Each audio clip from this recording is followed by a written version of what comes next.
नमस्कार दोस्तों, क्लोटिस limited IPO आ गया है। जिसकी डेट्स के बारे में बात करें तो 29 तारीख को ये आईपीओ ओपन होने वाला है। क्लोजिंग डेट 1 अक्टूबर शाम 5 बजे तक आप इसमें अप्लाई कर सकते हैं। अलॉटमेंट की बात करें 3 तारीख को आ रहा है और रिफंड आपके अकाउंट में 6 तारीख को आ जाएगा, क्योंकि 4-5 की छुट्टी है। और डीमैट जो आपके अकाउंट में आ जाएगी वो भी 6 को आ जाएगी मंडे के। और लिस्टिंग की बात करें तो ये 7 तारीख को लिस्ट होने वाला है। ये तो होगी इसकी बात। 2 की फेस वैल्यू पे आ रहा है और जो प्राइस बैंड रखा गया है दोस्तों 120 से लेके 129 रखा गया है। लोट साइज 114 शेयर का है और जो ये सेल्स टाइप लेके आ रहे हैं फ्रेश कैपिटल कम ओएफएस है, जिसमें टोटल इशू साइज रखा गया है 307 करोड़ का, जिसमें से फ्रेश इशू है 160 crore and offer for sale है 147। तो ये थोड़ा सा एक पॉइंट है क्योंकि अप्रोक्स 50% ही ये ओएफएस में जा रहा है। तो इशू टाइप है बुक बिल्ड और लिस्टिंग हो रहा है एनएससी बीएससी पे। रिजर्वेशन की अगर बात करें तो रिटेलर कैटेगरी में 40% को रिजर्व रखा गया है और एनआई कैटेगरी में 30% है और क्यूआईबीज के लिए 30% है। और जो आप रिटेलर कैटेगरी में मिनिमम 1 लोट और मैक्सिमम 13 लोट के लिए और एचएनआई में 14 से लेके 67। कंपनी अपने ऑब्जेक्टिव जो ये लेके आ रही है और जिसमें ये अपना फ्रेश इशू 160 करोड़ का लेके आ रहे हैं, उसमें कंपनी बोल रही है कि भैया 132 करोड़ पे हम वर्किंग कैपिटल रिक्वायरमेंट के लिए रखते हैं और जनरल कॉर्पोरेट पर्पस के लिए हम अपना आईपीओ लेके आ रहे हैं। तो जानते हैं ग्लोटिस लिमिटेड आईपीओ जो कंपनी है ये काम क्या करती है। लॉजिस्टिक कंपनी है जो कि 2004 में ही अभी आई है, तो काफी न्यू बिजनेस है और लॉजिस्टिक में काम करती है। ये ओशियन समुद्र रोड मार्ग से मल्टी मॉडल लॉजिस्टिक समाधान प्रदान करती है, यानी कि मल्टी मॉडल लॉजिस्टिक इनके पास सर्विसेज है। बस आपको एक बार इनके पास जाना है और जो भी आपके लिए बेस्ट ऑप्शन होगा कंपनी अपने लिए खुद आपको ऑप्शन प्रोवाइड करा देगी, क्योंकि ये समुद्र से, एयर से, हवाई मार्ग, सड़क, जलमार्ग सब में इनका अपना नेटवर्क एरिया है। बट अच्छी बात यह है कि दोस्तों जितनी भी और इस सेक्टर की लॉजिस्टिक की कंपनी है वो जो नॉर्मल पर्सनल और वैसी चीज़ों पे फोकस करती है। इस कंपनी का जो खास मुझे पॉइंट अच्छा लगा, ये रिन्यूएबल एनर्जी सेक्टर के लिए सबसे ज़्यादा फोकस करती है। और कंपनी का जो हेड ऑफिस है वो चेन्नई में है और रिन्यूएबल एनर्जी सेक्टर पे गवर्नमेंट का काफ़ी फोकस है और उस सेक्टर से रिलेटेड जो लॉजिस्टिक का सामान है वो सबसे ज़्यादा है और जो मेन काम करती है वो इसी पे करती है, क्योंकि जितनी भी भारी मशीनरी, बैटरीज, पैनल, बहुत सारी चीज़ें हैं वो यही कंपनी उस पर फोकस करके काम कर रही है।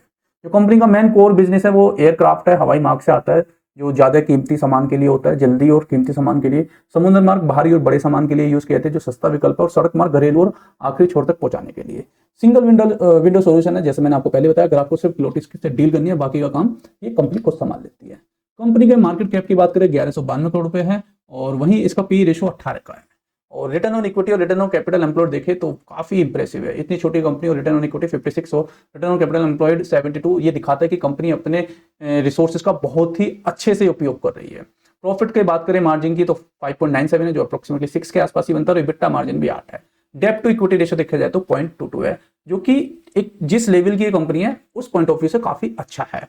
इंडस्ट्री के पी रेशो की बात करें तो 24.82 है और इस कंपनी का है 18। चलिए, बहुत अच्छा है। अगर कंपनी को आप इंडस्ट्री के और कंपनी से कंपेयर करते हैं तो उस मुकाबले में कंपनी ठीक है और कंपनी के जो आरओई और आरसीई है वो बता रही है हमें कि कंपनी एक बहुत अच्छे से अपने फंड्स को यूटिलाइज कर रही है। ईपीएस 7 का है अभी और बाद में 6 का हो जाएगा पोस्ट आईपीओ, और पी रेशो 18 पे है अभी और बाद में 21 हो जाएगा।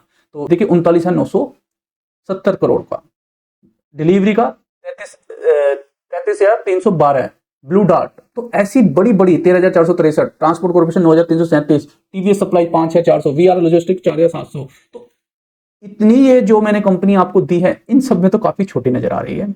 बट अगर इन सब कंपनी में और उस कंपनी में मैं सिर्फ एक ही पॉइंट मैंने नीचे लिखा है, ये सब पर्सनल डिलीवरी सेवाओं पे सबसे ज्यादा फोकस करती है। बट जो अपना ये कंपनी ग्लोटस ये करती है रिन्यूएबल एनर्जी पे, जिसकी भविष्य में विकास की संभावना थोड़ी ज्यादा हो जाती है। ये भी आपको बात में ध्यान देनी होगी और यही कॉमन सेंस यहाँ पे आपको अपनी लगानी होती है, क्योंकि शेयर बाजार से अगर पैसा कमाना है तो छोटी कंपनी जब बड़ी बनती है जब भी बड़ा पैसा बनता है, ये भी बात याद रखना। खराब भी चीजें है, बहुत छोटे लेवल की कंपनी है अगर देखा जाए, क्योंकि मैंने इसका मार्केट कैपिटलेशन 1,192 करोड़ का है। इवन ये जितनी भी कंपनी है उन सब में सबसे छोटी है। पी रेशो की बात करें तो 18 के पी रेशो पे, और यहाँ पे जितने भी आप पी रेशो देख रहे हो वो सब उससे हायर है। और प्राइस अभी जो आपके सामने आ रहा है वो भी थोड़ा प्राइस टू बुक वैल्यू उसका ज्यादा है, तो इस पॉइंट ऑफ व्यू से वैल्यूएशन थोड़ी अभी महंगी नजर आ रही है। तो ये तो बात थी कंपनी के बिजनेस मॉडल की। कुछ की फाइनेंशियल रेशो की अगर हम बात करें, कंपनी की एसेट्स थी 2023 में 72 करोड़ की, जो कि 2025 में हो गई है 156, ऑलमोस्ट डबल। टोटल इनकम की बात करें तो 478 करोड़ हुआ करते थे, देन 24 में 499 और 25 में 942, जो कि काफी अच्छा है। प्रॉफिट आफ्टर टैक्स का भी देखें तो 22 से लेके 56 लेके आ गए, और इबिटा मार्जिन भी ऑलमोस्ट 33 से लेके 78 हो गया। नेटवर्थ भी कंपनी की 11 करोड़ से 98 करोड़ हो गई है। रिजर्व एंड सरप्लस भी 10 करोड़ से लेके 82 करोड़ हो गया, और टोटल बोरोइंग्स भी 30 से करोड़ हुआ करती थी, जो कि 22 है। तो इन सारे फाइनेंशियल रेशो को देख के तो काफी अच्छी नजर आ रही है। रिटर्न ऑन इक्विटी और रिटर्न ऑन कैपिटल में पहले ही बता चुका हूं, बहुत अच्छे से कंपनी में फंड्स को यूज कर रही है। डेब्ट टू इक्विटी रेशो भी 0.22 है। रिटर्न ऑन नेटवर्थ भी काफी अच्छी है। प्रॉफिट के मार्जिन, एबिटा भी, बस प्राइस टू बुक वैल्यू थोड़ी सी जो इन्होंने ये वैल्यूएशन लेके आया थोड़ी सी महंगी है। तो ये डिसीजन है आप लोगों के ऊपर। कंपनी के फाइनेंशियल अभी अच्छे नजर आ रहे हैं, जिस हिसाब से छोटी कंपनी है, ठीक है, फाइनेंशियल में कोई इतनी ज्यादा दिक्कत नहीं है। कंपनी का बिजनेस मॉडल लॉजिस्टिक का आने वाले टाइम में बहुत अच्छा बिजनेस मॉडल है। इन सबको मध्य नजर रखते हुए अगर मैं जी लिस्टिंग गेन की बात करूं तो शायद इसमें 10-15% का लिस्टिंग गेन तो आपको मिलना चाहिए। कमेंट्स में बताइए कि आप इसमें अप्लाई कर रहे हैं या नहीं। Thank you.